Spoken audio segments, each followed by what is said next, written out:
Hey guys, it's Mr. Danner, and I'm creating this video to give you an overview of the unit and where we're at, and to kind of walk you through the expectation for what this week is going to look like in this class. So you guys are doing a great job with some of these lessons. The people who are showing up to class, and the people who aren't able to, but I'm getting questions, and people really, I can tell that, whether or not you're super interested in the topic, you're trying. So I really appreciate that. So what today is going to do is I'm going to be there to give some support and some guidance to help you make sure that you're where you need to be in this unit.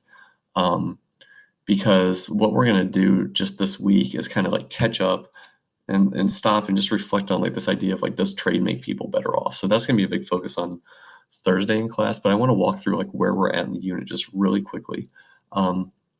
So just a couple things to remember. This compelling and supporting questions document, and I have people there who've turned it in. I'm going to have to return those because you're not supposed to be done with that yet. So the goal with this is to really just fill this out as we go.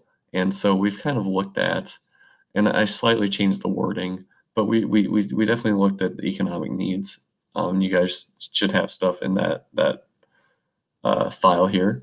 But then also like the Earth's geography and what were the main trade routes. So we kind of spent some time on both of those, but I changed the question. So what I'm going to ask you guys to do today is talk about like the Earth's geography and how it created the need for people to trade.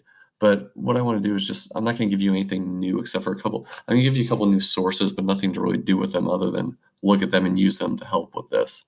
So, don't forget, make sure that you've done the Google form here, that you've done the Nearpod activity here, and then this is what we did last week.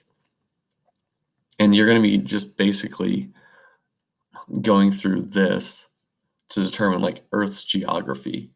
So this first document that I had you guys read was talking about like all the different things and where they came from, and how they're in Cairo, Egypt, and how like all these goods were being traded around the world, but they were coming from all these different places and then being brought to all these different other places. So there were things from China being brought to Europe and things from Africa being brought to India, and just like that. So keep that in mind. And then also I had you guys looking at this detailed trade map.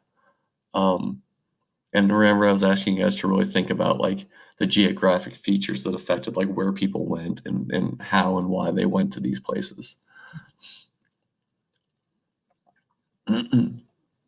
So it's taking a second to load. But yeah, so this is, hopefully you'll be able to just look in here and you can zoom in. Again, mountains, deserts, oceans, rivers, things like that. Keep that in mind. And again, I'm just asking like what were the main trade routes and why do you think there were so many routes, and what do you think made trade easier or more difficult based on this map? So what I'm going to ask you guys to look at, I'm going to pop these this one document in with this video, but really I'm going to have you look at two more things. It's just a map and a picture. So again, this is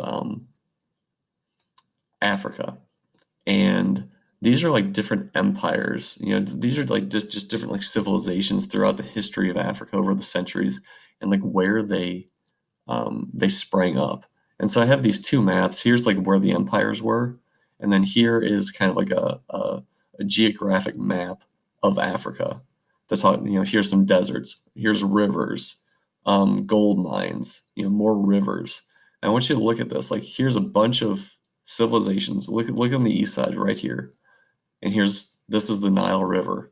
Why are these civilizations here right on the river? This is the Niger River. Again, these civilizations popped up on the Niger River, and here's all these gold mines right through here where those civilizations were. So like, how did the geography of Africa affect like where these people lived? And then here's the Sahara Desert, and you see there's not a whole lot going on in there. Then the next thing I'm going to have you look at is, this is called trading salt for gold. Think about that, salt for gold. in Africa, and this reading is going to talk about what the purpose of salt was and how different cultures needed salt and some other cultures needed gold. So if there were all these gold mines here and there was all this salt to be gotten from the desert in here, like people would trade all this gold from the west side of Africa for salt. And so you'd see gold from West Africa going all through the continent and even all into Europe and Asia. And people from here would trade that for salt. And so you'd see salt from all around Africa coming into West Africa. So again, geography, because like how can you couldn't get gold over here. So how did the gold mines being over here make this country rich?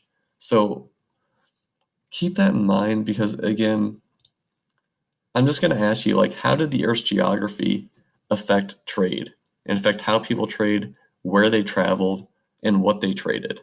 And so it's going to be just based on those things that you looked at. These trade routes, where they went, where the trade routes went, what was being traded, and like where civilizations existed. So how did the geography, which is like the type of the land and what was there, rivers, mountains, deserts, things like that, how did those things affect how people traded, how people lived? And so all I'm going to ask you to do today is make sure that you get this assignment done and turned in, and then go here and make sure you're filled out through supporting question 1 and 2. And that's pretty much all I'm going to ask you to do today. If you can get ahead to supporting question 3 if you want, because we did kind of discuss that, but really supporting questions 1 and 2 is the focus. So that's all I'm going to have. I'll have the classroom open. That's really going to be kind of some work time and support time. So as always, reach out if you have questions, and I will see everyone soon.